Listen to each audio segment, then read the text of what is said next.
In this video, we'll introduce the business case reports. We have two business cases, one on air travel, and this one is due on 5/21 at 10 p.m. in the Dropbox. The second one is due 5/28 at 10 p.m. in the Dropbox. Both of the cases are free of charge. They're part of Books 24/7. So let me get that up on the screen. We'll show you this is the same database that we have our HTML tutorial book, so you can see I already have that open. All I'm going to do is copy the ISBN number, come over to Books 24/7, paste it into the search box, and then hit go. Then I'll click on the title, and then we'll go to the appropriate chapter. So the first one we're going to look at is just briefly Chapter 20, the air travel case. So that'll be the first case.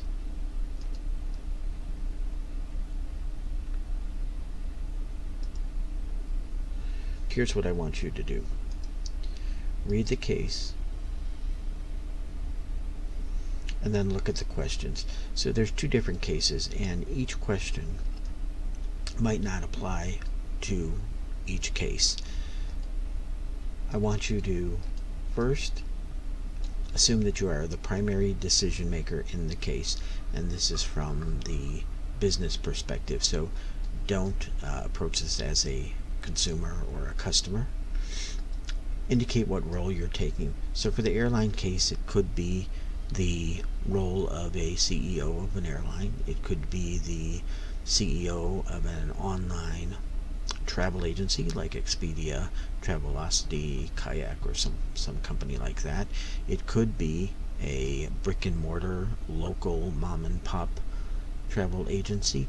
So you get to decide, and once you decide, indicate which role you're taking, and then write the business case report from that perspective. In the situation analysis, discuss what your objectives are, and then primarily what you'll be doing is discussing the relevant facts from the case. So we're doing this more from a historical perspective about how things were in the air travel industry, how technology changed that, and how that technology has evolved over time. And what I want you to do in the next section is to consider the different decisions, problems, opportunities. If any particular actions were taken, and analyze those and tell me what you think of those. But more importantly, what I want you to do is comment on what you would have done, and then finally comment on some of the changes that have occurred in technology even from when the case was written. So the case is a little bit dated, but again, we are going from the historical perspective of the technology and the development and evolution over time. And so consider some of the things that weren't available in the case and comment on those and how those have changed the air travel industry. In the last section, I just want you to reflect on things that are part of the case and how that relates to other aspects of your life. Maybe other classes that you've taken, maybe articles that you've read, maybe your personal life, maybe in your current career. And then finally, this is a portion of your grade that's dedicated to just writing good business English, and that is making sure that you spell check everything.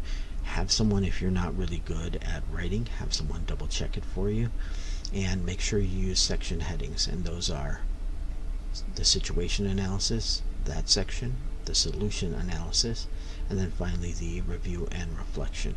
So that's all part of the organization and grammar portion of the grade. And the reason it's 10 plus is if the grammar's so bad, if it's so poorly written, you may not get credit for the report that you turn in. That's just, if you just don't proofread, if you don't use good business English. The requirements are 4 to 5 pages, double-spaced 12-point font. Do this in Microsoft Word and submit those documents to the Dropbox. Here's the rubric. I'm not going to go over the entire rubric. You can read this on your own, but it ranges from a score of excellent, 9 to 10 points.